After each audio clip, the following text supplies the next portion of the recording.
Orqa nomerga ham yopishtirib olsam, hozir umuman radar olmaydi. Qonun bizish uchun chiqazilingan. O, ahmoq, nomeringni bekitma, bilasanmi, bu uchun katta shtraf bor. Aka, qonun biz uchun chiqazilinmagan. Biz ko'chada qanaqa yurishimizni ham bilasizmi?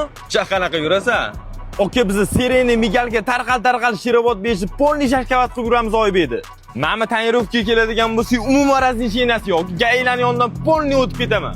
Yoshlarlar deb bu kechinasan uka, hozir shorsigacha ham yetib ola olmaysan, shonvur. Bo'pti, aka. Ukam, hozir 10 minutda telefon qilasan, qarab tur. Aka, gayiga tushib qoldim. Olib chiqib keting, tanishingiz bormi? Bor tanishim ukam, avtoto'lov. Ularda mashinangni jarimalarini hozir hammasini boshlang'ich to'lovsiz o'chirsang bo'ladi. Tonirovka ruxsatnomangni ham o'sha yerdan shuni onlayn qilib yuborgan, boshlang'ich to'lovsiz uni ham qilib berishadi. O'sha yerda o'zida hal qilib berishadi hammasini. Aytgancha ularga podpiska bo'lib telefon qilgan, skidka ham qilib berishadi. Bo'ldi, rahmat aka. Aka, shuni avtoto'lov bilan gaplashib oling.